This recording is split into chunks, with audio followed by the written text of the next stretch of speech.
سورۃ الشورى، اور یہ سورت جو ہے اب ان 4 سورتوں میں یوں سمجھ لیے کہ کلائمیکس ہے، اس مضمون کا کلائمیکس نقطہ عروج یہاں آ رہا ہے، اور وہ ہے اجتماعی عملی توحید۔ انسان جو ہے ایک متمدن حیوان ہے، یہ مانتے ہیں سب لوگ، تمدن مل جل کر رہتا ہے، اسے اجتماعی نظام وجود میں آتا ہے۔ اجتماعی نظام کے مختلف پہلو ہم نے شمار کیے ہیں، ایک معاشرتی نظام ہے، اس سے بھی پہلے عائلی نظام ہے، خاندانی نظام ہے، پھر معاشرتی نظام ہے، پھر اقتصادی یا معاشی نظام ہے، پھر سیاسی نظام ہے۔ یہ تمام جو نظام ہیں یہ جب تک کہ اللہ کی حاکمیت کے تابع نہیں ہوتے تو گویا کہ اجتماعی سطح پر تو توحید نہیں ہے، وہ تو شرک ہے۔ پھر افراد جو ہیں اکیلے اس میں ہو سکتے ہیں وہ واحد ہوں، اور وہ کس شکل میں ہوں گے؟ جبکہ وہ تن من دھن اس باطل اور مشرکانہ نظام کا قضا قما کر کے اور وہاں توحید کا نظام قائم کرنے کے لیے لگے ہوئے ہوں اور انہوں نے اس کے اندر لگا دیے ہوں، تب تو وہ ہے موحد، ورنہ تو وہ مشرک ہے۔ اگر مشرکانہ نظام کو انہوں نے دل سے تسلیم کر لیا، اسی مشرکانہ نظام میں وہ اپنی دوڑ دھوپ کر رہے ہیں پاؤں پھیلانے کے لیے، جائیداد بنانے کے لیے، اپنے کوئی پروفیشن میں شائن کرنے کے لیے، کسی اور معاملے میں ساری بھاگ دوڑ اس کے لیے ہو رہی ہے، اس کا مطلب یہ کہ انہوں نے اس نظام کو ذہنت قبول کر لیا۔ تو جنہوں نے اس طاغوت کو قبول کر لیا انہوں نے اللہ کا انکار کیا، چاہے وہ نمازیں پڑھتے ہوں بلکہ تہجد بھی پڑھتے ہوں۔ تو اقامت دین کی اصطلاح اس صورت میں آ رہی ہے، اور اقامت دین کے موضوع پر یہ قرآن مجید کا ذروۂ سلام ہے۔ بسم اللہ الرحمن الرحیم، حامیم عین سین قاف۔ یہ ویسے تو 2 صورتوں میں سے ایک ہے جس میں 5 حروف آئے ہیں، ایک ہم پڑھ چکے ہیں کاف ہا یا عین صاد، لیکن یہ اس اعتبار سے منفرد ہے کہ حامیم علیحدہ اور عین سین قاف علیحدہ، تو 2 آیتیں اس سورہ مبارکہ کی یہ منفرد ہے کہ جو حروف مقطعات پر مشتمل ہے۔ مجھے اس سورہ مبارکہ سے بھی جو ایک خصوصی مناسبت ہے وہ میں عرض کر ہی دوں کہ سب سے زیادہ تو سورہ حدید، لیکن مکی قرآن میں سورہ حدید کا جو متوازن اور اس کا جو بدل ہے وہ سورہ شورى ہے۔ جو مقام سورہ حدید کو حاصل ہے مدنی قرآن میں، وہی مقام سورہ شورى کو حاصل ہے مکی قرآن میں، اور یہ بھی دیکھ لیجئے کہ تقریباً یہ دگنی ہے اس سے، اس کی آیات ہے 29، اس کی آیات ہے 53، اور چونکہ مکی قرآن جو ہے وہ دگنا ہے مدنی قرآن سے اپنے حجم کے اعتبار سے۔ کذالک یوحی الیک والی الذین من قبلک اللہ العزیز الحکیم۔ کذالک اسی طرح وحی کرتا ہے اللہ اے نبی آپ کی طرف، اور ان لوگوں کی طرف بھی کرتا رہا ہے جو آپ سے پہلے تھے، وہ اللہ جو العزیز ہے الحکیم ہے۔ اب یہ کذالک کس چیز کی طرف اشارہ ہو رہا ہے؟ ایک تو یہ کہ جو بھی لوگ تھے اس وقت ان کے سامنے تھا کہ جس طریقے سے حضور کہتے تھے مجھ پر وحی آئی ہے، اور ایک اس سورہ مبارک کے آخر میں بھی آ جائے گا وحی کی قسمیں، جن کا کہ میں نے اس تعارف قرآن والے لیکچر میں ذکر کیا تھا، تو وہاں آگے جا کر آ جائے گا کہ وحی کس کس طور سے آتی ہے، انسانوں پر آتی رہی ہے۔ تو کذالک کی تشریح اس صورت میں وہاں ملے گی۔ لہو ما فی السماوات و ما فی الارض، اسی کا ہے جو کچھ کہے آسمانوں میں اور جو کچھ کہے زمین میں، وہو العلی العظیم، اور وہ بہت بلند و بالا ہے اور بہت عظمت والا ہے۔ تکاد السماوات یتفطرن من فوقہن، آسمان قریب ہے کہ اوپر سے پھٹ پڑے، یعنی اوپر ان کے اتنا بوجھ ہے، اتنا وزن ہے، اتنے فرشتے ہیں۔ ایک حدیث میں آتا ہے کہ بالشت بھر جگہ بھی خالی نہیں ہے جہاں کوئی نہ کوئی فرشتہ اللہ کا یا سرب سجود نہ ہو یا کھڑا نہ ہو قیام میں اللہ تعالیٰ کے لیے، تو یہ کیفیت ہے وہاں پہ۔ وما یعلم جنود ربک الا ہو، جو تیرے رب کے جو لشکر ہیں انہیں کوئی جانتا ہی نہیں سوائے خود اس کے، تو وہ پھٹ پڑنے کے تیار ہیں۔ بل ملائکۃ یسبحون بحمد ربہم، یہ سورہ مومن میں یہ بات آ چکی ہے کہ فرشتے جو ہیں وہ اہل زمین میں سے جو اہل ایمان ہیں ان کے لیے استغفار کرتے رہتے ہیں۔ والملائکۃ یسبحون بحمد ربہم، وہ اپنے رب کی تسبیح کے ساتھ حمد بھی کرتے ہیں، ویستغفرون لمن فی الارض، اور زمین والوں کے لیے جو زمین میں ہے اہل ایمان ان کے لیے استغفار کرتے رہتے ہیں۔ الا ان اللہ هو الغفور الرحیم، آگاہ ہو جاؤ یقینا اللہ ہی غفور ہے، اللہ ہی رحیم ہے۔ والذین اتخذوا من دونہ اولیاء، اور وہ ہستیاں کہ جنہیں ان لوگوں نے سمجھ لیا اولیاء، حمایتی، مددگار، بچانے والا، شافع، اور ان کے ذریعے سے تقرب حاصل کر لیں گے۔ اللہ حفیظ علیہم، اللہ تعالیٰ خود ان کا بھی نگران اللہ ہے۔ وما انت علیہم بوکیل، اور اے نبی آپ کو ان کے ذمہ دار نہیں ہے۔ وَكَذَلِكَ أَوْحَيْنَا إِلَيْكَ، کذالک پھر آ گیا، جیسے کذالک پہلی آیت میں تھا اور یہ 7ویں آیت میں بھی ہے، اس کذالک کا مفہوم آگے جا کے واضح ہوگا۔ اسی طرح ہم نے وہی کیا ہے آپ کی طرف اے نبی، قرآنًا عربیًا، یہ قرآن عربی، لِتُنذِرَ أُمَّ الْقُرَىٰ وَمَنْ حَوْلَهَا، تاکہ آپ خبردار کر دیں بستیوں کی ماں یا بستیوں کی جڑ، سب سے بڑی بستی، سب سے اہم بستی۔ یہ ہم پڑھ چکے ہیں سورہ قصص کی آیت نمبر 59 میں آیا تھا، حتیٰ نبعث فی امہا رسولا، جو بھی علاقہ ہے اس کی جو مرکزی بستی ہے ہم عذاب نہیں بھیجتے رہے جب تک کہ اس کی مرکزی بستی کے اندر رسول نہ بھیج دیں۔ تو اب یہ ام القریٰ ہے، جو مکے جو عرب کے لیے ام القریٰ ہے، ویسے یہ پوری دنیا کا ام القریٰ ہے۔ لتنذر ام القریٰ، اگر حضرت آدم واقعتاً یہ بات صحیح ہے کہ بیت اللہ حضرت آدم کا بنایا ہوا ہے، تو معلوم ہوا کہ پوری دنیا کا جو ہے واقعتاً ام القریٰ پھر یہی ہے، بیت العتیق، بہت پرانا گھر، تاکہ آپ خبردار کریں ام القریٰ کے رہنے والوں کو، من حولہا، جو ان کے ارد گرد ہیں۔ یہ مفہوم پہلے بھی آ چکا، میں نے عرض کیا ارد گرد جو ہے وہ تو دائرے کھینچتے جائیے تو پوری دنیا اس میں آ جائے گی۔ وَتُنذِرَ يَوْمَ الْجَمْعِ، اور خبردار کرنا ہے اس جمع ہونے والے دن، قیامت کا دن، لا ریب فیہ، جس میں کوئی شک نہیں ہے، فریق فی الجنت، ایک گروہ ہوگا جو جنت میں جائے گا، وفریق فی السعیر، اور ایک جماعت ہوگی کہ جو جہنم میں جائے گی۔ وَلَوْ شَاءَ اللَّهُ لَجَعَلَهُمْ أُمَّةً وَاحِدَةً، اگر اللہ چاہتا تو انہیں ایک ہی امت بنا دیتا، سبھی مومن ہوتے۔ وَلَٰكِن يُدْخِلُ مَن يَشَاءُ فِي رَحْمَتِهِ، لیکن نہیں، یہ تو اللہ تعالیٰ داخل کرتا ہے جو چاہتا ہے، جو خواہش مند ہوتا ہے، جو اس کی قیمت ادا کرنے کو تیار ہے، اس کو اپنی رحمت میں داخل کرتا ہے۔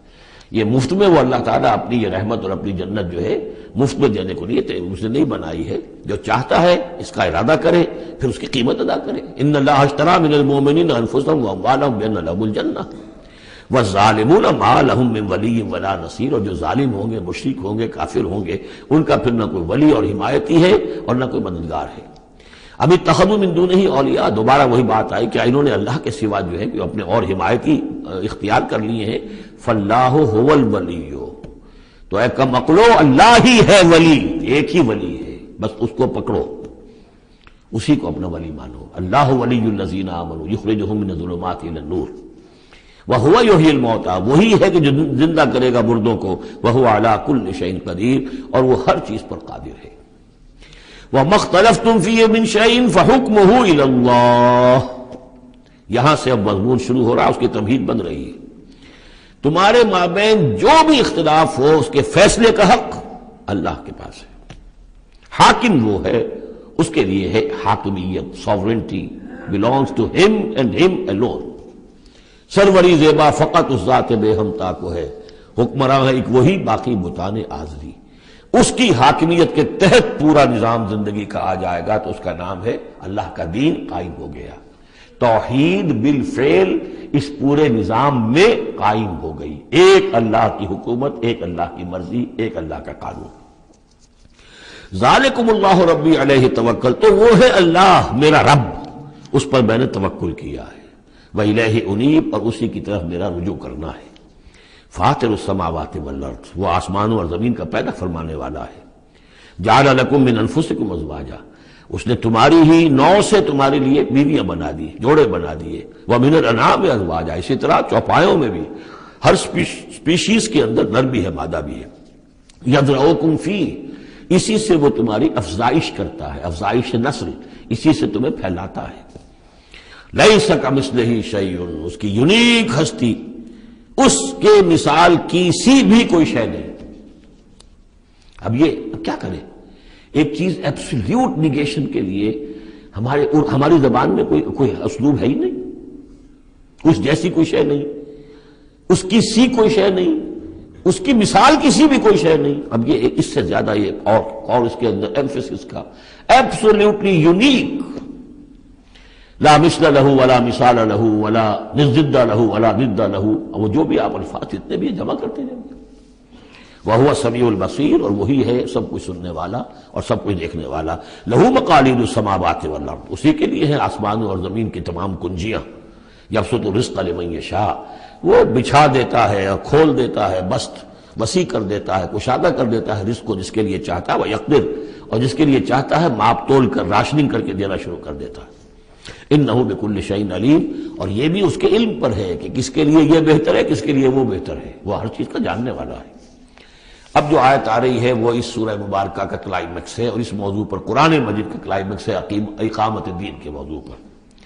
شرع لکم من الدین، اے محمد پر ایمان لانے والو، اے مسلمانوں، تمہارے لیے اللہ نے دین میں وہی شے معین کی ہے، ما وصی بہ نوحا، جس کی وصیت کی تھی نوح کو، والذی اوحینا الیک، اور جس کی وحی کی ہے ہم نے اے محمد آپ کی طرف، کیونکہ پہلے خطاب ہے لکم، شرع لکم، یہاں امت سے خطاب ہو رہا ہے، شرع لکم، بس صرف فرق یہ کہ یا ایھا الذین آمنوا یا نہیں آیا، یہ مکی صورتوں کے مزاج کا تقاضا ہے کہ وہ نہ آئے، لیکن جمع کے صیغے سے واضح کر دیا کہ باقی جگہ ہم دیکھ رہے ہیں کہ واحد کے صیغے میں خطاب کر کے اور بالواسطہ امت، یہاں امت سے خطاب ہے۔ شرع لکم من الدین، تمہارے لیے دین میں وہی شے مقرر کی ہے، ما وصی بہ نوحا، جس کی وصیت کی تھی اس نے نوح کو، والذی اوحینا الیک، اور جس کو کی وحی کی ہم نے محمد آپ کی جانب صلی اللہ علیہ وسلم، وما وصینا بہ ابراہیم و موسیٰ و عیسیٰ، اور جس کی وصیت ہم نے کی ابراہیم کو اور موسیٰ کو اور عیسیٰ کو، ان اقیموا الدین، کہ دین کو قائم کرو۔ دین ایک تو معلوم ہوا اس آیت سے کہ دین سب کا ایک ہے، دین نوح کا اور حضور کا اور ابراہیم کا اور موسیٰ کا، عیسیٰ کا علیہم الصلاۃ والسلام ایک ہی ہے، دین تو ایک ہی ہے۔ ان ہذہ امتکم امۃ واحدہ وانا ربکم فاعبدون، دین تو ایک ہی ہے، شریعتیں مختلف ہیں لیکن دین کو قائم کرو۔ موسیٰ کے دور میں ان پر یہ فرض تھا کہ دین کو قائم کرو، اس کے لیے لڑو، جاؤ، جنگ کرو اور اس خطہ زمین کو حاصل کرو جس پر اللہ کا دین قائم کر سکو۔ تو صحیح سب کی یہی تھی، جد و جہد یہی تھی، توحید کا وہ تقاضا تھا کہ صرف انفرادی طور پر، اول تو یہ کہ صرف عقیدے میں نہیں، اپنے بھی عمل میں توحید جو ہے قبول کرو اور اختیار کرو، اور عمل میں بھی صرف انفرادی نہیں، اجتماعی توحید کو برپا کرنے کے لیے، قائم کرنے کی جد و جہد کرو۔ ان اقیموا الدین ولا تتفرقوا فیہ، دین میں تفرقے میں مبتلا نہ ہو جاؤ۔ الذین فرقوا دینہم، یہ ہم پڑھ چکے ہیں، دین کو پھاڑ دینا کہ زندگی کے ایک حصے میں اللہ کا حکم مانا جا رہا ہے، دوسرے حصے میں کسی اور کا مانا جا رہا ہے، یہ تفرقہ۔ یا دوسرا تفرقہ کہ آپ اختلاف کر سکتے ہیں کہ رفع یدین زیادہ ثابت ہے، میں کرتا ہوں، کسی کی رائے ہے کہ نہیں امام ابو حنیفہ کا موقف جو ہے وہ زیادہ صحیح ہے، وہ نہیں کرتا، کوئی حرج نہیں۔ لیکن دین میں، دین ایک ہے، دلیل ہوگی اللہ اور اس کے رسول کی، دین میں فرق نہیں ہے۔ وہ تو چاہے حنفی ہیں، مالکی ہیں، شافعی ہیں، حنبلی ہیں، سلفی ہیں، دین تو سب کا ایک ہے، اسلام۔ اسی طرح شریعت موسوی اور بھی کسی اور کی ہوگی، شریعت محمدی، دین سب کا ایک، اس میں تفرقہ نہیں ہونا چاہیے۔ دین کو قائم کرنے کی جد و جہد کرو، ولا تتفرقوا فی، دین میں تفرقہ نہ ہو۔ یہ ہے وہ اقامت دین کی فرضیت۔ اس میں چونکہ عام طور پر ترجمہ جو ہے شاید آپ کے پاس بھی ہو تو قائم رکھو دین کو کر دیا گیا ہے، وہ بھی صحیح ہے۔ دو ہی سچویشن ممکن ہے، یا تو دین قائم ہے تو اسے قائم رکھو، صحیح ہے۔ خیمہ اگر کھڑا ہے تو کھڑا رکھا جائے گا کہ آندھی آ رہی ہے تو آپ اس کی رسیوں کو پکڑ رہے ہیں، اس کے بانسوں کو پکڑ کر کھڑے ہو رہے ہیں تاکہ خیمہ گر نہ جائے، اس کو قائم رکھو۔ خیمہ گر گیا تو کھڑا کرو، اب اثر نو اسے آپ ریکٹ کریں گے۔ تو یہ دونوں ترجمے بالکل صحیح ہیں، قائم کرو، قائم رکھو، قائم ہے تو قائم کرو، قائم نہیں ہے تو رکھو، اور قائم نہیں ہے تو قائم کرو۔ ان اقیموا الدین ولا تتفرقوا فیہ کبر علی المشرکین ما تدعوہم الیہ، بہت بھاری ہے یہ مشرکین پر بات جس کی طرف اے نبی آپ ان کو بلا رہے ہیں۔ انہوں نے تو زندگی تقسیم کی ہوئی ہے، جو خدا کا ہے وہ خدا کو دو، اور جو قیصر کا ہے وہ قیصر کو دو، حکومت کا ہے وہ حکومت کو دو، اور جو مولوی کا حق ہے وہ مولوی کو دو۔ اب یہ تقسیم ہے جس پر دنیا چل رہی ہے، اور اس پر اگر فرض کیجئے علماء بھی راضی ہو گئے، ٹھیک ہے، ہمیں تو جو کچھ ہے وہ مل ہی رہا ہے نا، تو وہ تو پھر گویا کہ اس دین کی تو نفی ہو گئی۔ جس نے اس تقسیم کے اوپر اپنے دل کو مطمئن کر لیا، جس نے ریکنسائل کر لیا ذہناً اپنے آپ کو اس تقسیم کے ساتھ، اس کا پھر اللہ سے کوئی تعلق نہیں، چاہے مشرکوں کو کتنا ناگوار ہو، مشرک تو پسند نہیں کرے گا اس کو۔ اللہ یجتبی الیہ من یشاء، اللہ جس کو چاہتا ہے اپنی طرف کھینچ لیتا ہے، ویہدی الیہ من ینیب، اور جو خود رجوع کرتا ہے اس سے وعدہ ہے اس کا کہ ہدایت دے گا۔ یہ اللہ کی شان ہے، اللہ کسی کو راہ چلتے کو بلا لیتا ہے۔ اس کو صوفیہ کہتے ہیں سالک مجذوب اور مجذوب سالک۔ کچھ لوگ ایسے ہوتے ہیں کہ جو بڑی محنت کرتے ہیں، مشقت کرتے ہیں، سلوک طے کر رہے ہیں، روحانی منزلیں طے کر رہے ہیں، پھر کہیں جا کر وہ ایسی جگہ پر پہنچے کہ وہ کہہ سکتے ہیں کہ ہاں آپ کسی مقام پر آ گئے ہیں، اللہ کا کوئی قرب حاصل ہو گیا۔ ایک وہ ہوتے ہیں جنہیں اللہ پہلے کھینچ کے اپنے قریب کر لیتا ہے پہلے، اور پھر وہ سلوک طے کرتے ہیں۔ تو کچھ لوگ اس قسم کے ہوتے ہیں۔ صدیقین جو ہیں وہ سالک مجذوب ہیں، شہداء جو ہیں وہ مجذوب سالک ہیں، کھینچ لیا حضرت عمر کو اللہ تعالیٰ نے۔ ان کے اپنے مزاج کی وہ کیفیت تھی نہیں، ان کو بالکل مزاج ہی اور تھا، ان کی دلچسپی ہی اور تھی، وہ تو کھینچ لیا۔ وما تفرقوا الا من بعد ما جاءهم العلم بغيا بينهم، اور انہوں نے تفرقہ نہیں کیا اور یہ نہیں تقسیم ہوئے مگر اس کے بعد کہ ان کے پاس علم آ چکا تھا۔ اب یہ جو اقامت دین کا دعوت لے کر حضور کھڑے ہوئے تو ایک تو ان کے مخاطبین مشرک تھے۔ فرمایا کہ اے مشرک، اے نبی صلی اللہ علیہ وسلم، یہ مشرکین کے لیے تو ہے ہی بہت مشکل بات کہ آپ کی بات کو قبول کر سکے۔ کبر علی المشرکین ما تدعوهم الیہ، تو بہت بعید ہے اس سے۔ البتہ آپ کو اگر یہ خیال ہو کہ یہ اہل کتاب جو ہے یہ تو واقف ہیں اللہ سے، کتاب سے، تورات سے، انجیل سے، اور یہ تو قیامت کو بھی مانتے ہیں، فرشتوں کو مانتے ہیں، سب کچھ مانتے ہیں، یہ تو آسانی سے مان لیں گے، یہ بھی امید نہ رکھیے آپ۔ یہاں حضور کو بتایا جا رہا ہے کہ آپ ایسی توقعات نہ رکھیں، اس لیے کہ ان لوگوں نے تفرقہ ڈالا ہے جبکہ ان کے پاس حق آ چکا تھا۔ کس لیے؟ وما تفرقوا الا من بعد ما جاءهم العلم بغيا بينهم، یہ آپس میں زدم زدہ ہے، آپس میں کون اوپر اور کون نیچے کی بحث میں یہ پڑے ہوئے ہیں، تو یہ آپ کو کیسے اوپر مان لیں گے؟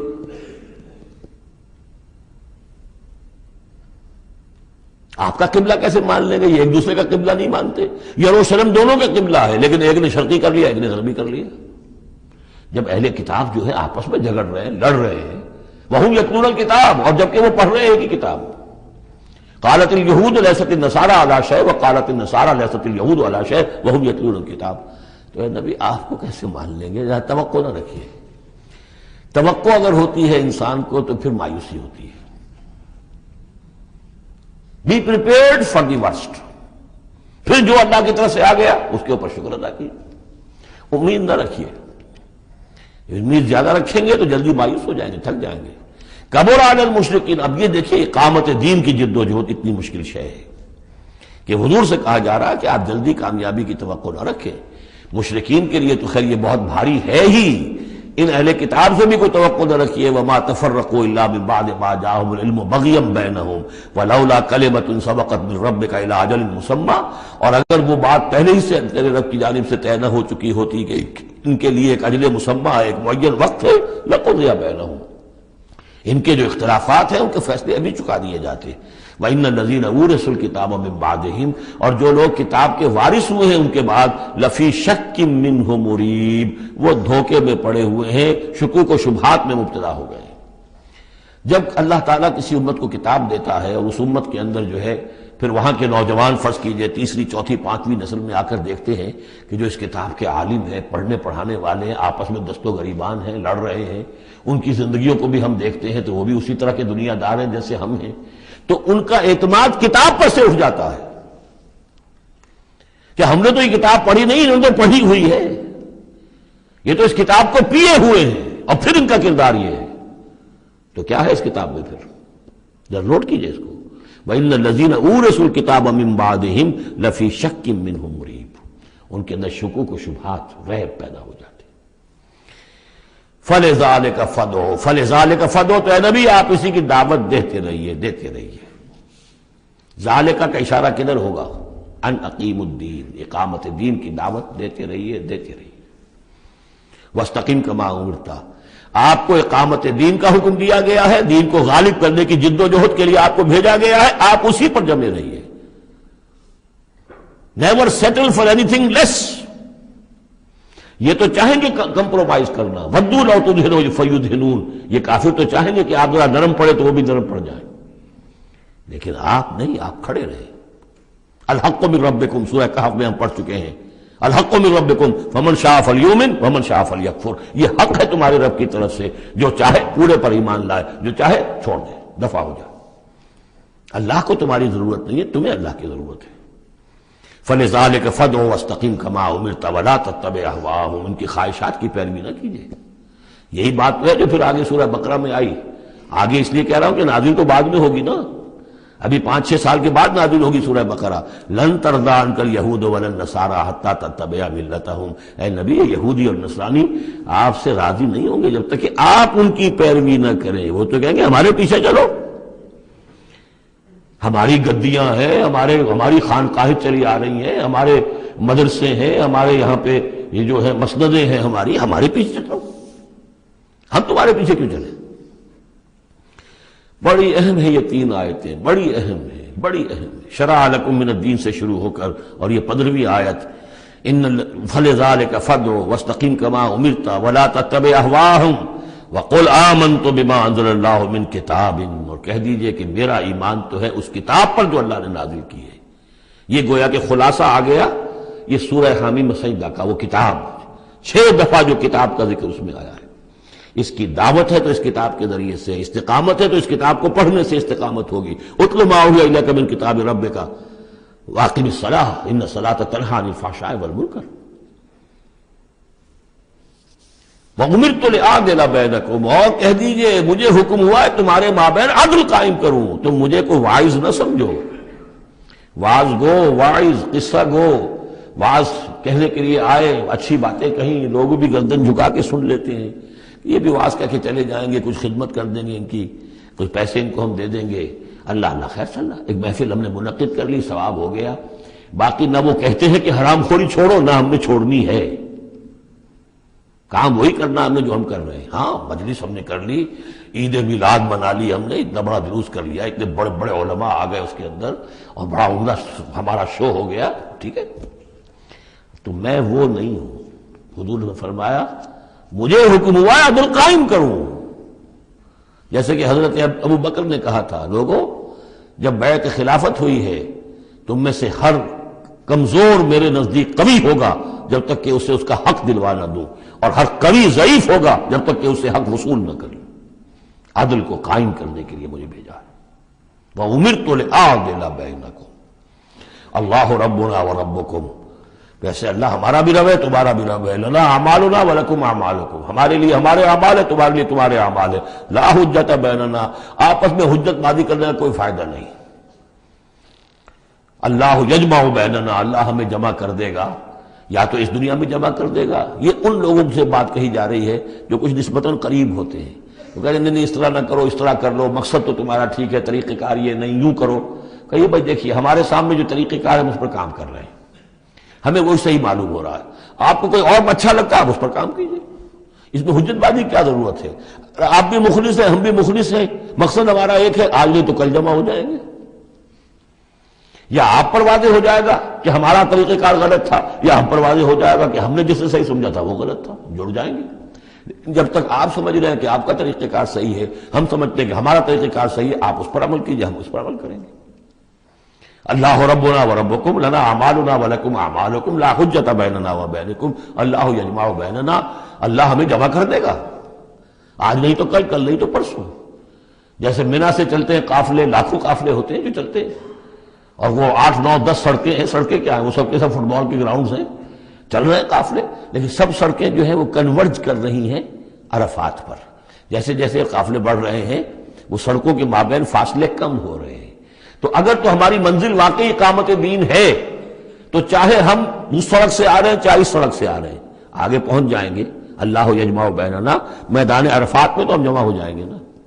اور بالفرض اگر دنیا میں ہم جمع نہ ہوئے، الیہ المصیر، ایک دن تو آنا ہے نا قیامت کا، جب اللہ کی طرف اللہ کی عدالت میں کھڑے ہوں گے. وہاں تو ایک جگہ ہوں گے کہ نہیں؟ وہاں دودھ کا دودھ پانی کا پانی علیحدہ ہو جائے گا. والذین یحاجون فی اللہ من بعد ما استجیب لہ حجتہم داحضۃ عند ربہم. اور وہ لوگ جو اللہ کے بارے میں حجت بازی ہی میں لگے رہے اس کے بعد بھی کہ بہت سے لوگوں نے اس کی دعوت پر لبیک کہہ دی ہے، یعنی السابقون الاولون میدان میں آ گئے ہیں. اور اب تو انتظار ہے کہ والذین تبعوہم بإحسان، اب لوگ آئیں، جوق در جوق آئیں، فوج در فوج آئیں. لیکن جو لوگ اب بھی کھڑے ہوئے حجت بازی کر رہے ہیں، حجتہم داحضۃ عند ربہم، ان کی حجت بازی ان کے رب کے نزدیک بالکل پسپا ہے، پادر ہوا ہے، اس کی کوئی حیثیت ہی نہیں۔ وعلیہم غضب، اور ان پر اللہ کا غضب ہے، ولہم عذاب شدید، اور ان کے لیے سخت عذاب ہے۔ اللہ الذی انزل الکتاب بالحق والمیزان، یہ کتاب اور میزان ایک آیت میں جمع یا یہاں ہے یا سورہ حدید میں ہے۔ سورہ حدید کی آیت نمبر 25، لقد ارسلنا رسلنا بالبینات وانزلنا معهم الکتاب والمیزان لیقوم الناس بالقسط، یا یہاں ہے اللہ ہی ہے جس نے اتاری ہے کتاب بھی حق کے ساتھ اور میزان۔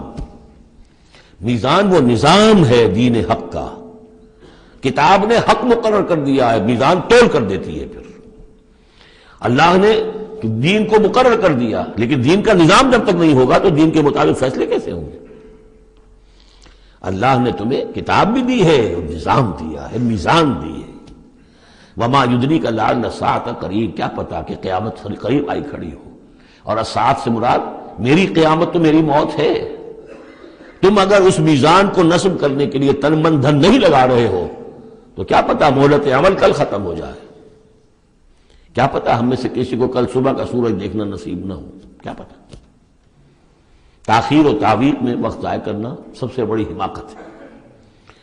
یستعجل بها الذین لا یؤمنون بها، اس قیامت کے لیے جلدی مچا رہے ہیں وہ لوگ کہ جو اس پر ایمان نہیں رکھتے۔ والذین آمنوا مشفقون منها، جو ایمان رکھتے ہیں وہ تو اس سے ڈرتے ہیں، لرزاں و ترساں رہتے ہیں۔ جو سورہ نور میں ہم نے پڑھا، یخافون یوما تتقلب فیہ القلوب والابصار، وہ لوگ تو اس مقام میں بلند پر پہنچنے کے باوجود لرزاں و ترساں رہتے ہیں اس دن کے خیال سے جس دن اپنے پروردگار کے حضور کھڑے ہونا ہوگا۔ الذین آمنوا مشفقون منها ویعلمون ان الحق، وہ جانتے ہیں کہ وہ حق ہے، آ کر رہے گی۔ الا ان الذین یمارون فی الساعۃ لفی ضلال بعید، آگاہ ہو جاؤ جو لوگ قیامت کے بارے میں جھگڑتے ہیں اور اس میں شک و شبہ کرتے ہیں وہ بڑی دور کی گمراہی میں پڑ چکے ہیں۔ اللہ لطیف بعبادہ یرزق من یشاء، اللہ بہت باریک بین ہے اپنے بندوں کے لیے اور وہ رزق دیتا ہے جس کو چاہتا ہے۔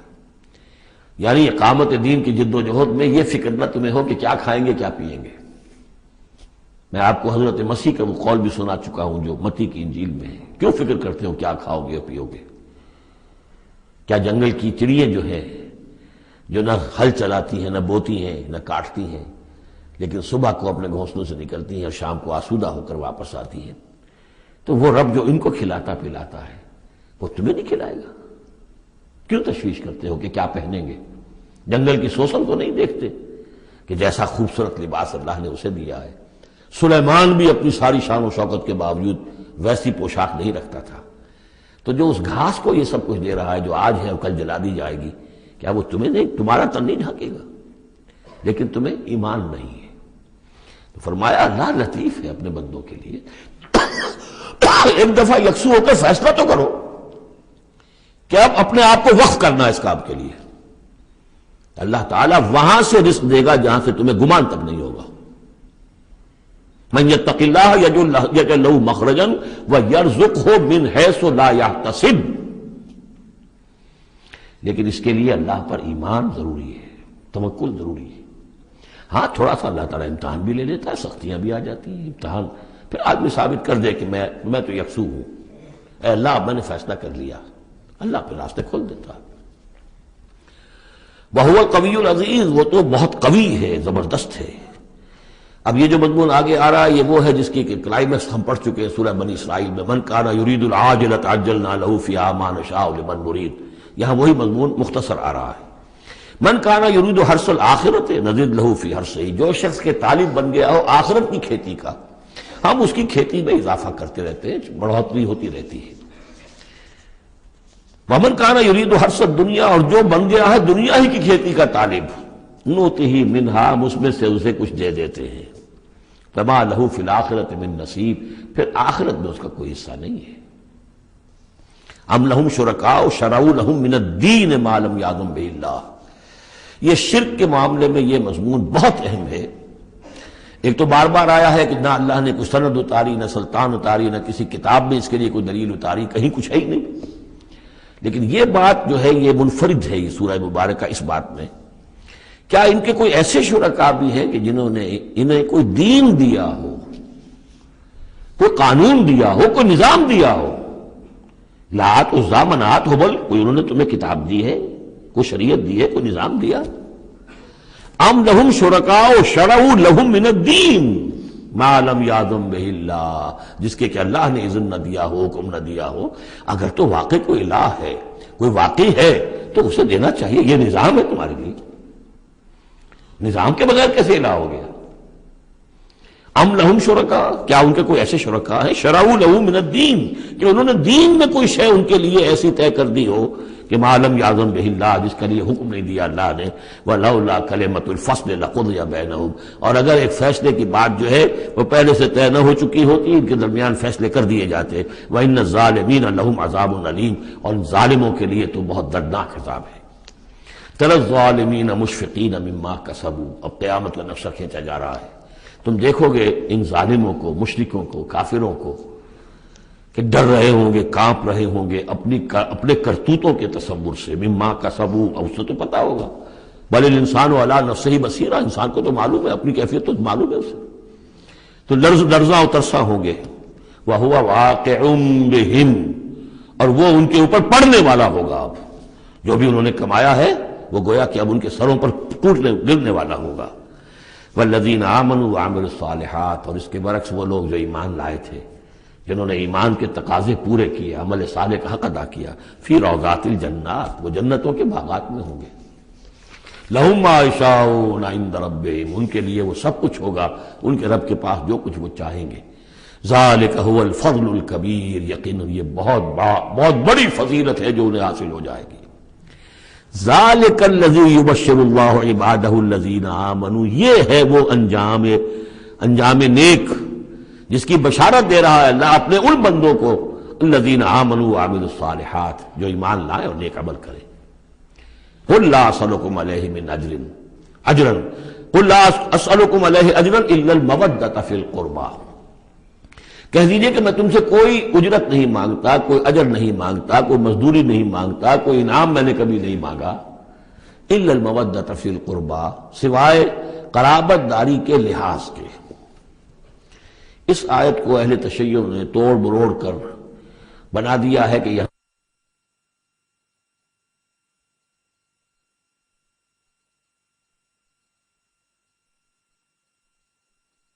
میں اہل تشیع نے اس کے مفہوم کو توڑ مروڑ کر بہت غلط اس سے نتیجہ نکالا ہے، اور وہ یہ کہ اے نبی کہہ دیجئے کہ میں تم سے کوئی اجر طلب نہیں کرتا سوائے اس کے کہ میرے قرابت داروں سے محبت کرو، یعنی اور اس میں خاص طور پر چونکہ ان کے لیے جو ہے وہ حضرت علی، حضرت فاطمہ اور حضرات حسنین رضی اللہ تعالیٰ عنہم اجمعین، ان کا خاص طور پر یہ کہ ان سے محبت جو ہے یہ مراد ہے یہاں پر۔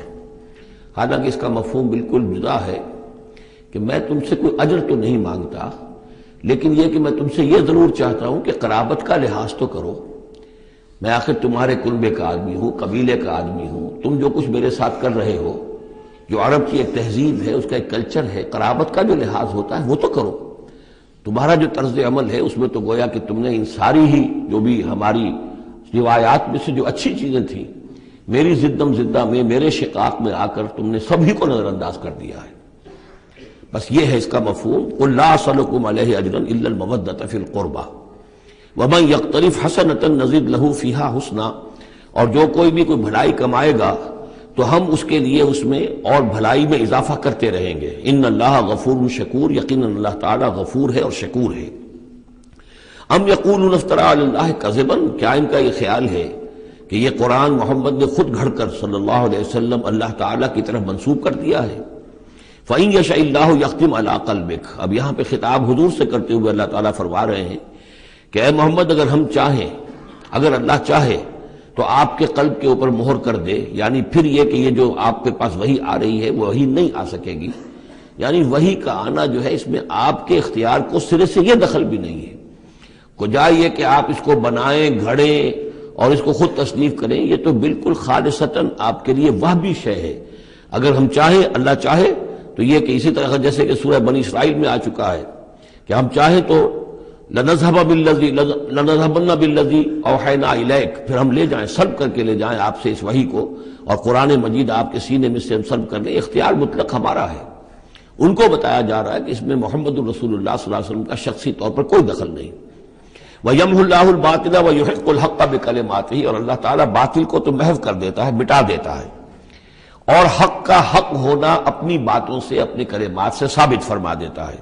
بس اس میں وقت لگتا ہے، لیکن یہ کہ بالآخر احقاق حق اور ابطال باطل، یہ الفاظ آئے تھے سورہ انفال میں، اس لیے کہ اس کے بعد جو ہے غزوہ بدر میں وہ احقاق حق اور ابطال باطل کا جو ہے مرحلہ گویا کہ وہ مبرہن ہو گیا، واضح ہو گیا، اور الفرقان، فرق کر دیا اس نے حق و باطل کے مابین۔ انہ علیم بذات الصدور، یقیناً وہ واقف ہے اس سے بھی کہ جو سینوں کے اندر پوشیدہ ہے۔ وَهُوَ الَّذِي يَقْبَلُ التَّوْبَةَ عَنْ عِبَادِهِ، اور وہی ہے کہ جو اپنے بندوں سے توبہ کو قبول فرماتا ہے۔ وَيَعْفُو عَنِ السَّيِّئَاتِ، اور ان کی بہت سی برائیوں سے عفو درگزر سے بھی کام لیتا ہے بہت سی برائیوں کے بارے میں۔ وَيَعْلَمُ مَا تَفْعَلُونَ، اور جو کچھ تم کرتے ہو وہ اس کے علم میں ہے۔ وَيَسْتَجِيبُ الَّذِينَ آمَنُوا وَعَمِلُوا الصَّالِحَاتِ وَيَزِيدُهُم مِّن فَضْلِهِ، اور جو لوگ ایمان لائے ہوں اور ایمان ان کے ساتھ نیک عمل کر رہے ہوں، ان کی وہ دعائیں سنتا ہے، قبول فرماتا ہے، اور انہیں اپنے فضل سے اور دیتا ہے، مزید ان کے اندر، ان کے ایمان اور اعمال کے اندر ترقی فرماتا ہے۔ وَالْكَافِرُونَ لَهُمْ عَذَابٌ شَدِيدٌ، اور جہاں تک کافروں کا تعلق ہے ان کے لیے تو پھر بہت سخت سزا ہے۔ وَلَوْ بَسَطَ اللَّهُ الرِّزْقَ لِعِبَادِهِ لَبَغَوْا فِي الْأَرْضِ، اگر اللہ تعالیٰ نے اپنے بندوں کے لیے زمین میں رزق کو کھول دیا ہوتا، خزانے جو ہے بہت کشادہ کر دیتا، ہر ایک کو بالکل با فراغت ہر وقت بسہولت رزق مل رہا ہوتا، تو پھر تو یہ زمین میں اور زیادہ سرکشی کرتے۔ ابھی ان کا حال یہ ہے کہ محنت کرنی پڑتی ہے، مشقت کرنی پڑتی ہے، تب ان کو 2 وقت کی روٹی ملتی ہے، تب تو ان کی سرکشی کا یہ عالم ہے۔ وَلَوْ بَسَطَ اللَّهُ الرِّزْقَ لِعِبَادِهِ لَبَغَوْا فِي الْأَرْضِ وَلَٰكِن يُنَزِّلُ بِقَدَرٍ مَّا يَشَاءُ، لیکن اللہ تعالیٰ نازل کرتا ہے اندازے کے مطابق جو چاہتا ہے۔ انہ بعبادہ خبیر بصیر، یقیناً وہ اپنے بندوں کے حالات سے باخبر بھی ہے اور دیکھ بھی رہا ہے۔ وہو الذی ینزل الغیث، اور وہی ہے کہ جو بارش برساتا ہے، من بعد ما قنطوا، جبکہ وہ مایوس ہو چکے ہوتے ہیں، یعنی موسم گزر رہا ہے اور بارش نہیں ہوئی ہے تو دلوں کے اوپر جو ہے مایوسی کے سائے گہرے ہوتے جا رہے ہیں، لیکن اچانک پھر اللہ تعالیٰ بارش برسا دیتا ہے۔ وَهُوَ الَّذِي يُنَزِّلُ الْغَيْثَ مِن بَعْدِ مَا قَنَطُوا وَيَنشُرُ رَحْمَتَهُ، اور بارش کے برسنے سے پھر اس کی رحمت جو ہے وہ پھیل جاتی ہے، عام ہو جاتی ہے، اس کا بستر بچھ جاتا ہے۔ وَهُوَ الْوَلِيُّ الْحَمِيدُ، اور یقیناً وہی ہے کہ جو پشت پناہ ہے، مددگار ہے، حامی ہے، اور اپنی ذات میں ستودہ صفات ہے، اسے کسی حمد کی حاجت نہیں ہے۔ وَمِنْ آیَاتِهِ خَلْقُ السَّمَاوَاتِ وَالْأَرْضِ، اور اس کی نشانیوں میں سے ہے آسمان اور زمین کی تخلیق۔ وَمَا بَثَّ فِيهِمَا مِن دَابَّةٍ، اور یہ کہ ان دونوں میں جو اس نے جاندار پھیلا دیے ہیں۔ ظاہر بات ہے کہ آسمانوں میں فرشتے ہیں، زمین میں آپ کو معلوم ہے حیوانات ہیں، حشرات الارض ہیں، طرح طرح کے جاندار ہیں، اور پھر انسان ہیں۔ وَهُوَ عَلَىٰ جَمْعِهِمْ إِذَا يَشَاءُ قَدِيرٌ، اور وہ جب بھی چاہے گا ان کو جمع کرنے پر قادر ہے، چاہے وہ پھیل گئے ہیں، پوری زمین میں پھیل گئے ہیں، آسمانوں میں پھیلے ہوئے ہیں، لیکن جب اللہ چاہے گا انہیں جمع کر لے گا۔ وَمَا أَصَابَكُم مِّن مُّصِيبَةٍ فَبِمَا كَسَبَتْ أَيْدِيكُمْ، اور تم پر جو کوئی بھی مصیبت آتی ہے تو در حقیقت وہ تمہارے اپنے ہاتھوں کے کرتوتوں کی وجہ سے۔ وَيَعْفُو عَن كَثِيرٍ، اور بہت سے تمہاری جو خطائیں ہیں ان سے تو اللہ تعالیٰ عفو کرتا رہتا ہے، معاف کرتا رہتا ہے، تمام غلطیوں پر نہیں پکڑتا، البتہ کچھ غلطیوں کے اوپر اس کا خمیازہ کچھ تھوڑا بہت تمہیں اس دنیا میں بھی دکھا دیتا ہے۔ وَمَا أَنتُم بِمُعْجِزِينَ فِي الْأَرْضِ، اور تم اللہ تعالیٰ کو نہ تو زمین کے اندر ہرا سکتے ہو، شکست دے سکتے ہو، اور گویا کہ یہاں پر مخفف مانیے ولا فی السماء، جس طرح کہ اس سے پہلے آ بھی چکا ایک مقام پر، نہ آسمان میں، یعنی یہ کہ اللہ تعالیٰ کی مشیت کو کوئی شخص جو ہے اس کو شکست نہیں دے سکتا، اس کی اپنی تدبیر ہے، وہ فعال لما یرید ہے، جو ارادہ کر لیتا ہے کر گزرتا ہے۔ وما لکم من دون اللہ من ولی ولا نصیر، اور نہیں ہے تمہارے لیے اللہ کے سوا کوئی ولی اور نہ مددگار۔ ومن آیاتہ الجوار فی البحر کالأعلام، اور اس کی نشانیوں میں سے وہ جہاز بھی ہیں جو چلتے ہیں دریاؤں میں اور سمندر میں، اور ایسے ہیں جیسے پہاڑ ایسے جہاز، بڑے بڑے جہاز۔ ان یشاء یسکن الریح، اگر اللہ چاہے تو وہ ہوا کو کھڑا کر دے، ہوا کو ساکن کر دے، اس لیے کہ ظاہر بات ہے یہ بادبانی جہاز ہوتے تھے جو چلتے تھے اور ہوا ہی انہیں لے کر چلتی تھی۔ ان یشاء یسکن الرِّیحَ، اگر اللہ چاہے تو وہ ہوا جو ہے ساکن ہو جائے، فَيَظْلَلْنَ رَوَاكِدَ عَلَىٰ ظَهْرِهِ، تو پھر وہ کھڑے کے کھڑے رہ جائیں گے سمندر کی پیٹھ پر، یعنی سمندر کے جو ہے پانی کی سطح پر وہ کھڑے رہ جائیں گے۔ ان فی ذلک لآیات لکل صبار شکور، یقیناً اس میں نشانیاں ہیں ان سب لوگوں کے لیے جو صبر کرنے والے ہوں اور جو شکر کرنے والے ہوں۔ اور یوبقہن بما کسبوا، یا پھر اللہ تعالیٰ ان کو غرق کر دے، تباہ کر دے ان جہازوں کو ان کے گناہوں کی پاداش میں۔ وَيَعْفُو عَنْ كَثِيرٍ، لیکن اللہ تعالیٰ بہت سی گناہوں سے اور بہت سی خطاؤں اور تقصیرات سے تو درگزر فرماتا رہتا ہے۔ وَيَعْلَمَ الَّذِينَ يُجَادِلُونَ فِي آيَاتِنَا مَا لَهُم مِّن مَّحِيصٍ، اور تاکہ انسان جان لے کہ جو ہماری آیات میں جو جھگڑا کر رہے ہیں، کٹ حجتیاں کر رہے ہیں، کہ ان کے لیے بھاگنے کی کوئی جگہ نہیں ہے۔ یہ مضامین جو آئے ہیں سورہ مبارکہ میں وہ جو عام مکی صورتوں کے مضامین ہیں، وہی رد و قضا، وہی ان کے ساتھ گفتگو مشرکین کے ساتھ، کفار کے ساتھ۔ لیکن اب اس صورت کا اقامت دین، جو اس کا جو اصل جو ایکسس ہے، اس کا جو عمود ہے، اس کے اعتبار سے دوسرا نہایت اہم مقام اب آ رہا ہے۔ 8 آیات ہیں۔ اقامت دین کی جد و جہد کرنے والوں میں کیا اوصاف ہونے چاہیے؟ اگر یہ اوصاف نہیں ہوں گے تو وہ اقامت دین کی جد و جہد نہیں کر سکیں گے۔ تو یہاں پر نقشہ کھینچا جا رہا ہے اس سیرت کا، اس کردار کا، کہ جو لوگ یہ طے کر لیں کہ ان صلاتی و نسکی و محیایا و مماتی للہ رب العالمین، جو اصولی طور پر ایک عزم کر لیں کہ اب ہمیں اپنی بہترین توانائیاں اور قوتیں صرف کرنی ہے اللہ کے دین کو قائم کرنے کے لیے، تو ان کے اندر کیا اوصاف پیدا ہونے چاہیے۔ وہ جو علامہ اقبال کا ایک بڑا سادہ سا شعر ہے، ہو صداقت کے لیے جس دل میں مرنے کی تڑپ، پہلے اپنے پیکرے خاکی میں جاں پیدا کرے۔ تو یہ اوصاف اپنے اندر پیدا کرو تاکہ تم اقامت دین کی جد و جہد کے لیے واقعتاً موضوع ہو سکو۔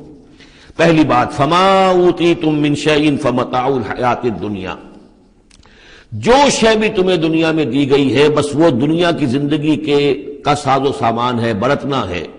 وما عند اللہ خیر وابقا، اور جو کچھ اللہ کے پاس ہے وہ خیر ہے اور باقی رہنے والا ہے۔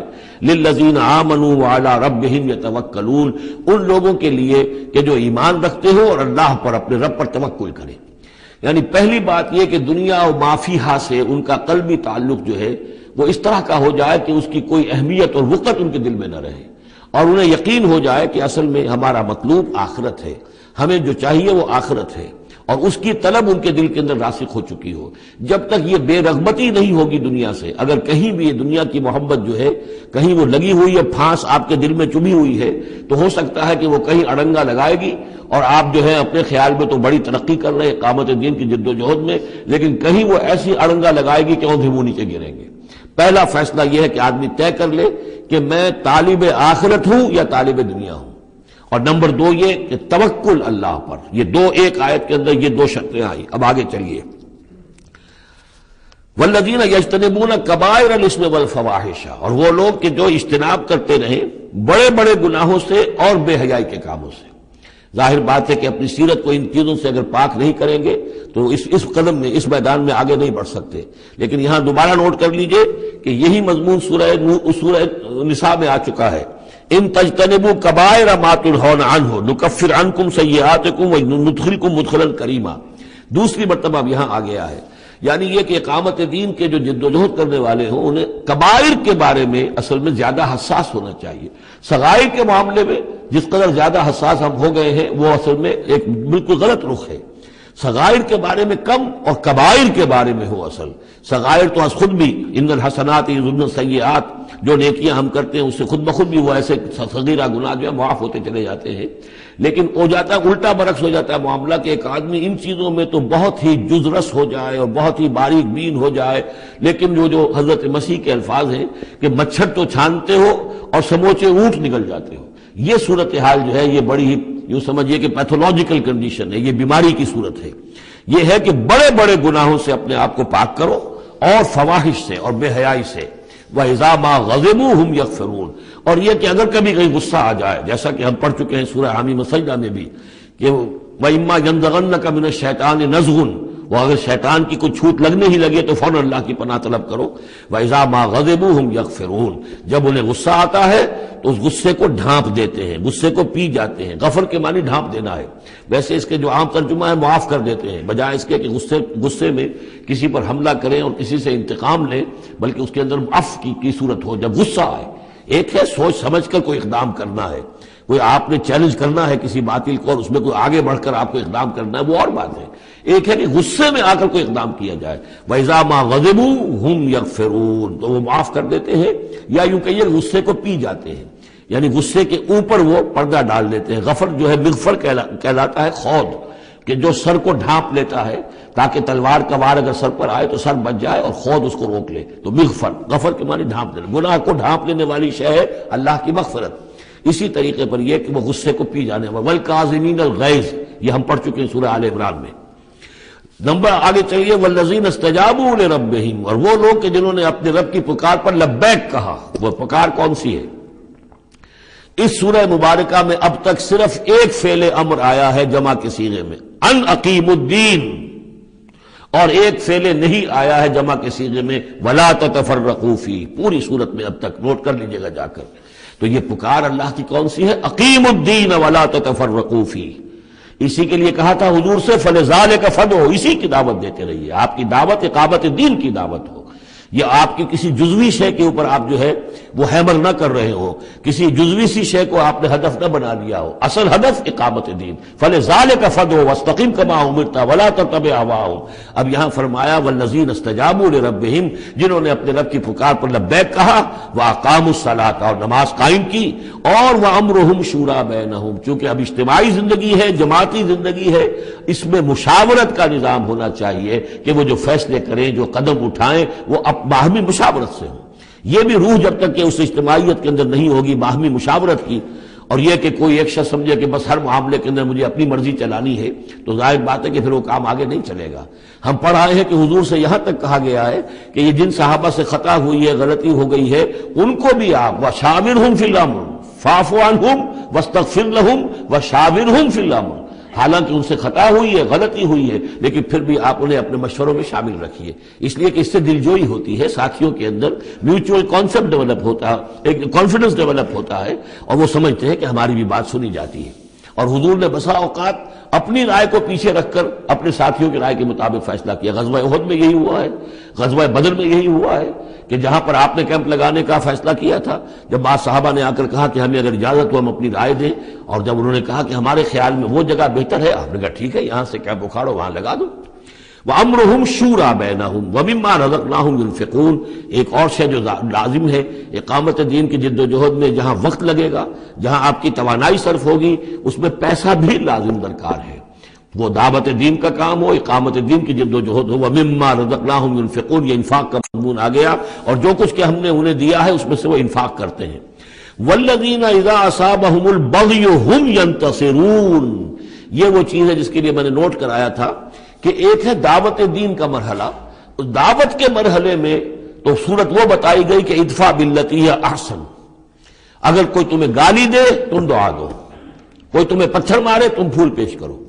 لیکن اقامت دین کی جد و جہد، اس کے اندر آگے چل کر معاملہ آتا ہے. جیسے قتال کا مرحلہ آ گیا تو وہاں تو فرمایا قاتلوا فی سبیل اللہ الذین یقاتلونکم اخرجوہم من حیث اخرجوکم، نکالو انہیں وہاں سے جہاں سے انہوں نے تمہیں نکالا ہے.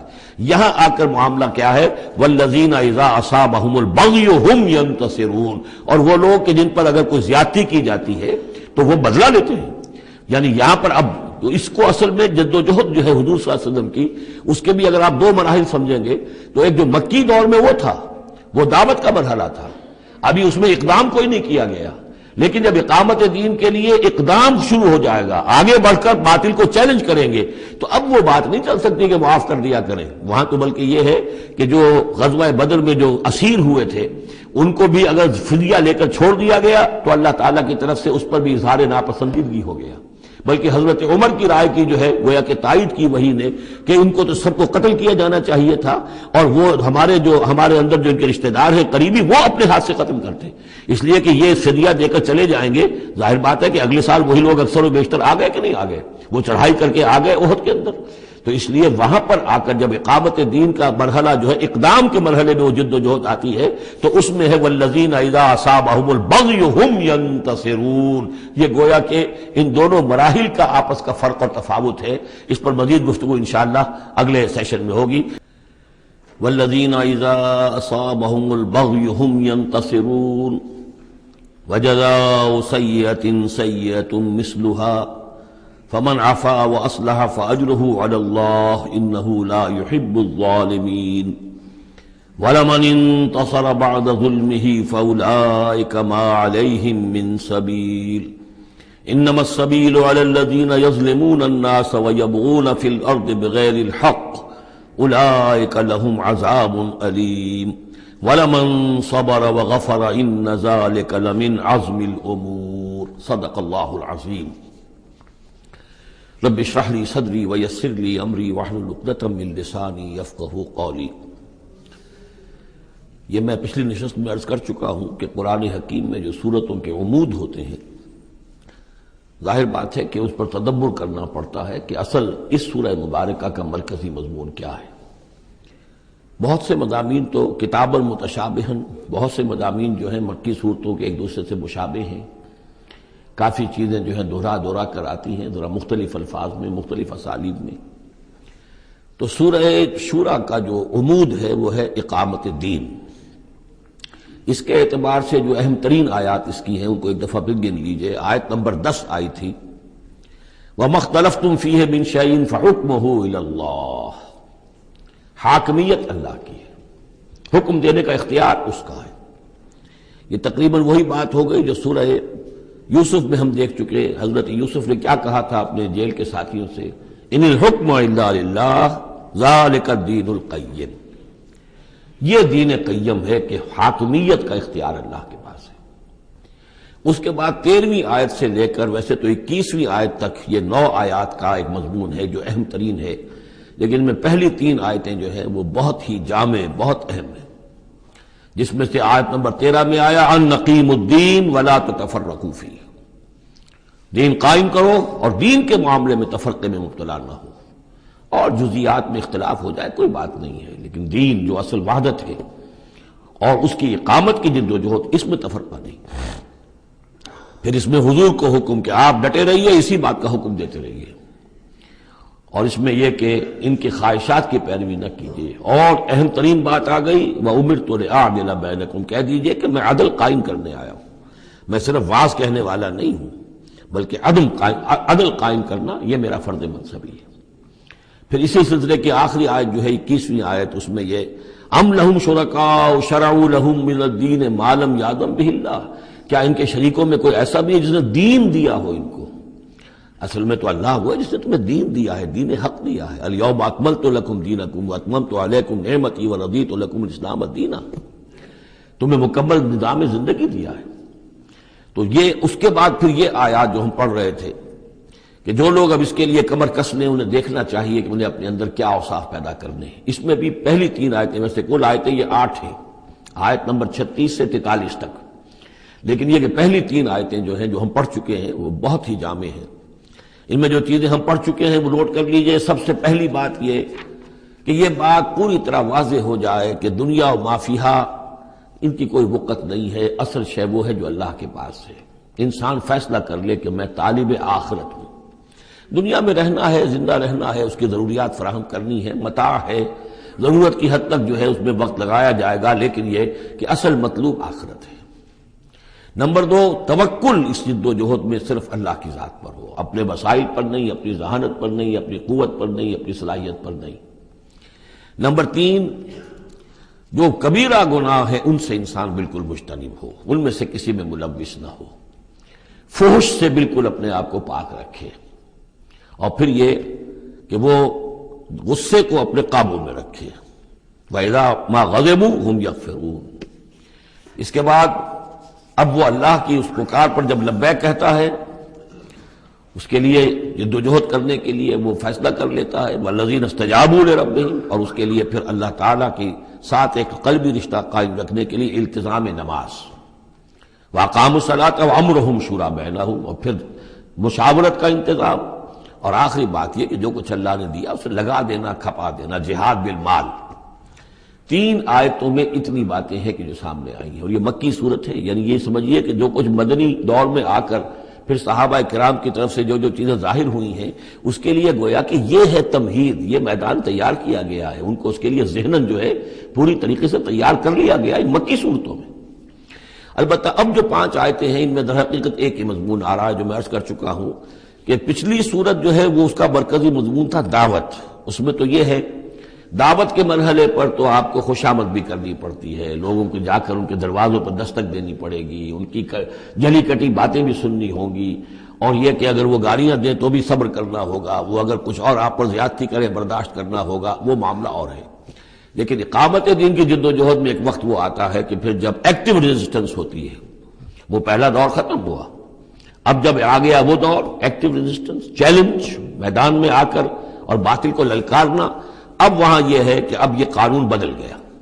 والذین اذا اصابہم البغی ہم ینتصرون، وہ لوگ کہ جن پر اگر کوئی زیادتی ہو وہ بدلہ لیتے ہیں۔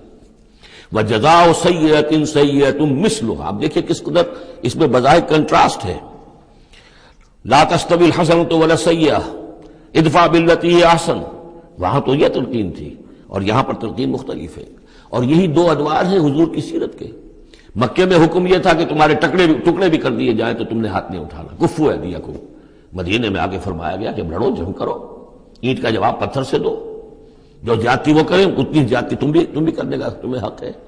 وہ اگر بٹا لگاتے ہیں اشہر حرم کی حرمت کو تو تم بھی اب اس وجہ سے رک نہ جاؤ کہ اشہر حرم ہے، ان کو اسی مہینے میں ان کو بھی قتل کرو۔ یہ ساری چیزیں جو ہیں اب سورہ بقرہ کے اندر پڑھا ہے۔ تو یہ انداز جو ہے یہ دعوت اور اقامت، ان دونوں الفاظ کے حوالے سے اس کو سمجھ لیجئے کہ یہ فرق اور تفاوت ہے۔ وجزاء سیئۃ سیئۃ مثلھا، اور برائی کا بدلہ ویسی ہی برائی ہے۔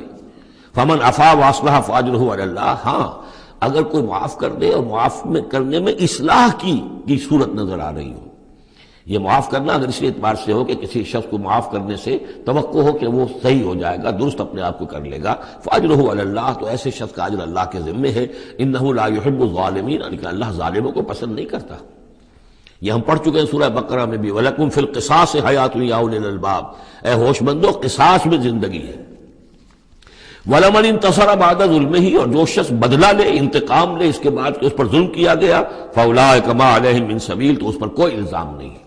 آپ یہ نہیں کہہ سکتے بھائی تم نے معاف کیوں نہیں کیا، نہیں، اس کا حق ہے، اگر وہ معاف نہیں کرتا وہ بدلہ لے سکتا ہے۔ وَلَمَنِ انتَصَرَ، دیکھیے انداز ہی بالکل مختلف ہے یہ، اور یہی 2 مرحلے ہیں۔ اسی کو پھر ہائی لائٹ کیا ہے پروفیسر منگمری واٹ نے، محمد ایٹ مکہ کچھ اور ہے، محمد ایٹ مدینہ کچھ اور ہے۔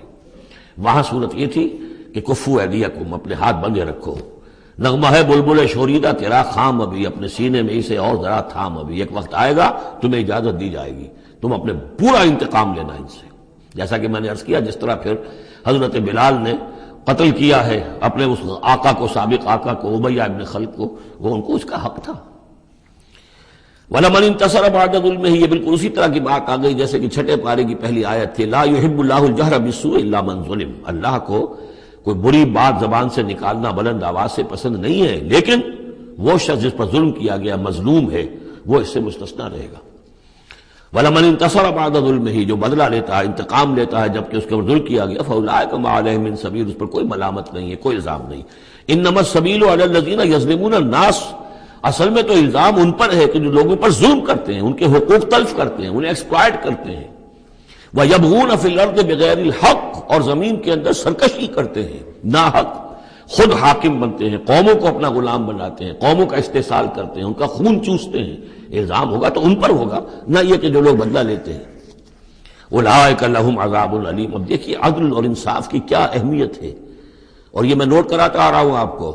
سورہ آل عمران میں فرمایا اللہ کی شان میں قائما بالقسط، وہ قسط کا قائم کرنے والا ہے۔ سورہ نساء میں فرمایا مسلمانوں سے یا ایھا الذین آمنوا کونوا قوامین بالقسط شہداء للہ۔ سورہ مائدہ میں پھر فرمایا یا ایھا الذین آمنوا کونوا قوامین للہ شہداء بالقسط۔ اور اس کے بعد اب آپ دیکھ رہے ہیں اس سورہ مبارکہ میں حضور سے کہا گیا کہ کہہ دیجئے مجھے بھیجا گیا ہے عدل قائم کرنے کے لیے، وَأُمِرْتُ لِأَعْدِلَ بَيْنَكُمْ، اور یہ ہے اصل جو کہ لوگوں کے حقوق کو غصب کرتے ہیں، ان پر ظلم ڈھاتے ہیں، اور یہ کہ زمین میں سرکشی کرتے ہیں ناحق۔ ان پر ہے الزام. وَلَمَنْ صَبَرَ أُولَٰئِكَ لَهُمْ عَذَابٌ عَلِيمٌ، یہ وہ لوگ ہیں جن کے لیے عذاب علیم ہے. وَلَمَنْ صَبَرَ وَغَفَرَ إِنَّ ذَلِكَ لَمِنْ عَزْمِ الْأُمُورِ، ہاں یہ ایسی کیفیت ہو سکتی ہے کہ کوئی شخص صبر کرے اور معاف کر دے تو یہ بہت بڑے اونچے اور بڑی ہمت کے کاموں میں سے ہے، لیکن یہ دیکھ کر سچویشن کے مطابق ہوگا. اس کے بعد پھر وہی مکی صورتوں کے جو مضامین ہیں اس کو دیکھیے.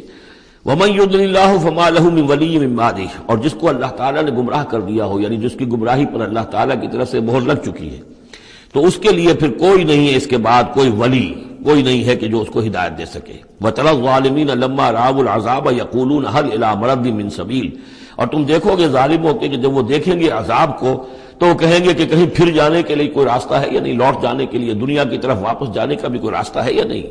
وَتَرَاهُمْ يُعْرَضُونَ عَلَيْهَا، اور جب تم دیکھو گے انہیں کہ وہ پیش کیے جائیں گے عذاب کے سامنے، جہنم کے سامنے کھڑے کیے جائیں گے. خاشعین من الذل، ان کے نگاہیں زمین میں گڑی ہوئی ہوں گی اس ذلت کی وجہ سے. ینظرون من طرف خفی، اپنی کننکھیوں سے دیکھ رہے ہوں گے، اپنے ایک دوسرے سے بات کریں گے. وقال الذین آمنوا، اور اہل ایمان اس وقت کہیں گے ان الخاسرین الذین خسروا انفسهم واہلیہم یوم القیامہ، واقعتاً تباہ و برباد ہونے والے تو وہ لوگ ہیں جنہوں نے اپنے آپ کو اور اپنے اہل و عیال کو قیامت کے دن اس خسارے اور اس تباہی میں مبتلا کیا. الا ان الظالمین فی عذاب مقیم، آگاہ ہو جاؤ کہ یقیناً یہ ظالم ایک مسلسل عذاب میں رہیں گے، قائم رہنے والا، دائم رہنے والا عذاب. وما كان لهم من اولیاء ينصرونهم من دون اللہ، اور ان کے کوئی مددگار نہیں ہوں گے کہ جو ان کی مدد کر سکے اللہ کے مقابلے میں. ومن يضلل اللہ فما له من سبیل، اور جسے اللہ تعالیٰ نے گمراہ کر دیا ہو اب اس کے لیے کوئی راستہ نہیں. اب پھر دو آیتیں بڑی عظیم آ رہی ہیں کہ جو اقامت دین سے متعلق ہیں. استجیبوا لربکم من قبل ان یأتی یوم لا مرد له من اللہ ما لکم من ملجأ یومئذ وما لکم من نکیر. وہی لفظ استجابت آ گیا، والذین استجابوا لربہم، وہاں وہ مدح کے انداز میں تھا جن لوگوں نے اپنے رب کی پکار پر لبیک کہا. اب یہاں پکار ہے، یہ سب کچھ تم نے سن لیا، پڑھ لیا، دیکھ لیا، سمجھ لیا. استجیبوا لربکم، اب اپنے رب کی پکار پر لبیک کہو. من قبل ان یاتی یوم لا مرد له من اللہ، اس سے پہلے کہ اللہ کے حکم سے وہ دن آ جائے کہ پھر جس کو لوٹایا نہیں جا سکے گا. تمہاری موت کا وقت بھی آ سکتا ہے، کل آ سکتا ہے. تم نے لمبے چوڑے پلان بنائے ہوئے ہیں، یہ میں کر لوں، ذرا یہ کر لوں، اس سے فارغ ہو جاؤں، اس ذمہ داری سے نبٹ لوں، پھر بس اپنے آپ کو فارغ کر دوں گا دین کے لیے. پتہ نہیں وہ وقت آتا ہے کہ نہیں آتا، تمہارے پاس اتنی مہلت ہے کہ نہیں ہے. دیر مت کرو. استجیبوا لربکم، اپنے رب کی، اور وہ استجابت کس بات کی؟ اقیموا الدین ولا تتفرقوا فیہ، کہ دین کو قائم کرو اور اقامت دین اور اقامت دین کی جد و جہد میں اختلاف نہ کرو. استجیبوا لربکم من قبل ان یاتی یوم لا مرد له من اللہ ما لکم من ملجأ یومئذ، نہیں ہوگا تمہارے لیے اس دن کوئی ٹھکانہ، کہیں جائے پناہ نہیں ملے گی. وما لکم من نکیر، اور نہیں ہوگا تمہارے لیے وہاں منکر ہو جانا، انکار کر دینا، تم اپنی خطاؤں سے انکار نہیں کر سکو گے. فإن اعرضوا، اب یہاں خطاب ہے حضور سے، اے نبی، فإن اعرضوا، اگر یہ اعراض کریں، اگر اللہ کی اس پکار پر لبیک نہ کہیں، اگر اس کے لیے کمر نہ کسیں، فما ارسلناک علیہم حفیظا، تو ہم نے آپ کو ان پر کوئی ذمہ دار بنا کر نہیں بھیجا ہے، آپ ان کے اوپر داروغہ بنا کر نہیں بھیجے گئے. ان علیک الا البلاغ، نہیں ہے آپ پر مگر صاف پہنچا دینے کی ذمہ داری. یہ حضور کی طرف رخ کر کے فرمایا. وَإِنَّا إِذَا أَذَقْنَا الْإِنسَانَ مِنَّا رَحْمَةً، اور جب ہم انسان کو اپنی رحمت کا مزہ چکھاتے ہیں، فرح بہا، تو وہ اتراتا ہے اور خوشی سے پھولے نہیں سماتا. وَإِن تُصِبْهُمْ سَيِّئَةٌ بِمَا قَدَّمَتْ أَيْدِيهِمْ، اور اگر انہیں کوئی آ پڑے ان پر کوئی برائی ان کے اپنے ہاتھوں کے کرتوتوں کے بدولت، فَإِنَّ الْإِنسَانَ كَفُورٌ، تو انسان بالکل ناشکرا بن جاتا ہے. لِلَّهِ مُلْكُ السَّمَاوَاتِ وَالْأَرْضِ، آسمانوں اور زمین کی بادشاہی اللہ ہی کے لیے. عام طور پر آتا ہے للہ ما فی السماوات و ما فی الارض، یہاں پر دیکھیے نوٹ کیے للہ ملک السماوات، اس لیے کہ اقامت دین، اللہ کی حاکمیت، نظام کا قائم کرنا، اس کی مناسبت سے للہ ملک السماوات والارض، زمین و آسمان کی بادشاہی اللہ ہی کے لیے. یخلق ما یشاء، وہ جو چاہتا ہے پیدا کرتا ہے. یہب لمن یشاء اناثا، جس کو چاہتا ہے بیٹیاں ہی بیٹیاں دیتا ہے. ویہب لمن یشاء الذکور، اور جس کو چاہتا ہے بیٹے ہی بیٹے دیتا ہے. اور یزوجہم ذکرانا و اناسا، یا جوڑے جوڑے کر دیتا ہے کہ لڑکے بھی اور لڑکیاں بھی، بیٹے بھی اور بیٹیاں بھی، وَيَجْعَلُ مَن يَشَاءُ عَقِيمًا، اور جس کو چاہتا ہے بانجھ کر دیتا ہے کہ اس کی اولاد نہیں ہوتی۔ انہ علیم قدیر، وہ علیم ہے، جو کچھ کر رہا ہے اپنے علم کی بنیاد پر کر رہا ہے، قدیر ہے، اسے ہر قدرت حاصل ہے۔ اب وہ آیت آ گئی کذالک کیا، کس طرح وحی کرتا ہے اللہ۔ یہ ہے وحی کے حقیقت کے اور اقسام کے موضوع پر قرآن مجید کی اہم ترین آیت ہے۔ وما کان لبشر ان یکلمہ اللہ، کسی بشر کا یہ مقام نہیں ہے کہ اللہ اس سے کلام کرے، یعنی یہ نہیں کہ اللہ کے لیے ممکن نہیں ہے، نہیں، انسان وہ اتنی پستی میں ہے اس وقت کہ اس کا یہ مقام نہیں ہے، اس کے لیے یہ ممکن نہیں ہے، اس کے لیے ممکن نہیں ہے، اللہ تو جو چاہے کرے۔ ما کان لبشر ان یکلمہ اللہ، نہیں ہے کسی بشر کا یہ معاملہ اور یہ اس کا مقام نہیں ہے کہ اللہ اس سے کلام کرے، الا وحیا، یا سوائے وحی کے، وہ وحی ہے جو براہ راست ہوتی ہے، اللہ تعالیٰ کسی کے دل میں ڈال دیتا ہے، القاء ہے، الہام ہے، یہ ہے وحی کی پہلی شکل، براہ راست اللہ۔ او من ورائے حجاب، یا پھر بات کرتا بھی ہے تو اوٹ سے، پردے کی اوٹ سے، جیسے کہ حضرت موسیٰ علیہ السلام سے بات کی ہے، وہ بات ہوئی ہے، کلم اللہ موسیٰ تکلیما، لیکن من ورائے حجاب۔ تیسری شکل او یرسل رسولا، یا پھر وہ اپنے کسی پیغام پر کوئی ایلچی کو بھیجتا ہے، فرشتے کو بھیجتا ہے، فیوحی باذنہ ما یشاء، اور پھر وہ وحی کرتا ہے اللہ کے حکم سے جو وہ چاہتا ہے۔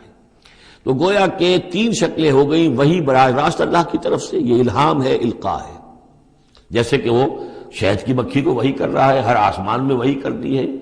غیر نبی تھی حضرت موسیٰ کی والدہ، ان کو وحی کر دی، وہ جو دل میں ڈال دے۔ اور دوسرے یہ کہ کلام کی دوسری شکل من ورائے حجاب، جیسے حضرت موسیٰ۔ تیسرا یہ ہے قرآن کے نزول کی شکل، کہ جبریل کے ذریعے سے، فرشتے کے ذریعے سے وہ قرآن آیا ہے اور وہ انہوں نے حضور کے قلب مبارک پر براہ راست نازل کیا ہے۔ انہ علی حکیم، اللہ بہت بلند و بالا ہے، یعنی اللہ کی جو شان ہے وہ اتنی بلند ہے کہ وہ اس سے آگے انسان سے کھلم کھلا جو ہے کلام کرنا اس کی شان سے فروتر ہے، اور حکیم ہے، کمال حکمت والا ہے۔ اس نے جو بھی طریقہ بنایا کمیونیکیشن کا انسانوں کے ساتھ، وہ یہ طریقہ ہے جو اس نے بتا دیا۔ وَكَذَلِكَ أَوْحَيْنَا إِلَيْكَ رُوحًا مِّنْ أَمْرِنَا، اسی طرح ہم نے وحی کی ہے اے نبی آپ کے جانب اپنے امر میں سے ایک روح۔ اب یہاں وحی کو پھر روح کہا ہے، روح من امر۔ وَكَذَلِكَ أَوْحَيْنَا إِلَيْكَ رُوحًا مِّنْ أَمْرِنَا، یہ قرآن جو ہے یہ روح من امرنا ہے، یہ ہم نے آپ کی طرف وحی کیا ہے۔ اور یہ اب اہم ترین مقام آ رہا ہے قرآن میں، یہ بتانے کے لیے کہ خود حضور صلی اللہ علیہ وسلم کا ایمان جو ہے وہ بھی قرآن کے ذریعے سے در حقیقت اس نے ایک حقیقی اور واقعی شکل اختیار کی ہے۔ حضور کو قرآن ایمان کہاں سے ملا؟ حضور خود جو ہے وہ تو ایک ایمان کی دہکتی ہوئی بھٹی تھے کہ جو بھی آپ کے قریب آیا اسے ایمان مل گیا۔ اگر تو بیڈ کنڈکٹر آف ہیٹ ہے تو ظاہر بات ہے کہ بھٹی کے سامنے بیٹھ جاؤ، کچھ بھی ہو جاؤ، بیڈ کنڈکٹر کو تو ہیٹ نہیں پہنچے گی، لیکن گڈ کنڈکٹر ہوگا تو جو بھی ہوگا بھٹی کے سامنے ہوگا اس سے حرارت پہنچ جائے گی۔ حضور کو کہاں سے ملا ایمان؟ یہ سوال ہے۔ ما کنت تدری ما الکتاب ولا الایمان، اے نبی آپ نہیں جانتے تھے کیا ہوتی ہے کتاب اور کیا ہوتا ہے ایمان، نہ آپ نے کوئی کتاب پڑھی تھی، نہ آپ نے کوئی تعلیم حاصل کی تھی، نہ آپ نے تورات پڑھی تھی، آپ تو ان چیزوں سے ناواقف تھے، آپ تو امیین میں سے تھے۔ ما کنت تدری ما الکتاب ولا الایمان ولیکن جعلناہ، اس قرآن کو ہم نے بنایا ہے نوراً نہدی بہ من نشاء من عبادنا، وہ نور بنایا ہے کہ جس کے ذریعے سے ہم ہدایت دیتے ہیں اپنے بندوں میں سے جس کو چاہتے ہیں۔ اور یہ سب سے پہلے یوں سمجھیے، جو میں نے عرض کیا ہے کہ فطرت انسانی میں ڈورمنٹ ایمان موجود ہے، تو روح محمدی میں سب سے زیادہ قوی، جیسے پیٹرول کی مثال آئی تھی کہ ذرا سی وہ دیوار سلائی ابھی دور ہی ہوگی، پیٹرول آگے بڑھ کر جو ہے اس کو پکڑ لے گا۔ اس طریقے سے نور علی نور، وہ نور جو نور محمدی میں موجود تھا ڈورمنٹ تھا۔ ہمارے علماء نے اکثر یہ کہا ہے کہ وہ اجمالی ایمان تھا، تفصیلی ایمان آپ کو قرآن سے ملا۔ میں اس کی تعویل کر رہا ہوں کہ وہ پوٹینشل ایمان تھا، اس نے ایکچوئل ایمان کی شکل اختیار کی قرآن کے ذریعے سے۔ یہ تعبیر جو ہے یہ اس کی زیادہ صحیح تر تعبیر ہے کہ قرآن روح محمدی میں وہ ایمان جو ہے موجود تھا، ڈورمنٹ تھا، پوٹینشل تھا، اس کو قرآن نے آ کر جگمگایا، ایکٹیویٹ کر دیا۔ وَكَذَلِكَ أَوْحَيْنَا إِلَيْكَ رُوحًا مِّنْ أَمْرِنَا مَا كُنْتَ تَدْرِي مَا الْكِتَابُ وَلَا الْإِيمَانُ وَلَٰكِنْ جَعَلْنَاهُ نُورًا نَّهْدِي بِهِ مَن نَّشَاءُ مِنْ عِبَادِنَا، اور جب آپ کے قلب مبارک میں وہ ایمان نور علی نور جگمگا اٹھا ہے، اب آپ ہدایت دیں گے لوگوں کو سیدھے راستے کی طرف۔ اب آپ یوں سمجھیے کہ روشنی کا مینار بن گئے ہیں کہ جو جہازوں کو راستہ دکھاتا ہے۔ انک لتہدی الی صراط مستقیم صراط اللہ الذی لہ ما فی السماوات و ما فی الارض، اس اللہ کے راستے کی طرف کہ جس کے لیے ملکیت ہے ہر شے جو آسمانوں میں ہے اور ہر شے جو زمین میں ہے۔ الا الی اللہ تصیر الامور، آگاہ ہو جاؤ کہ اللہ ہی کی طرف تمام معاملات لوٹا دیے جائیں گے۔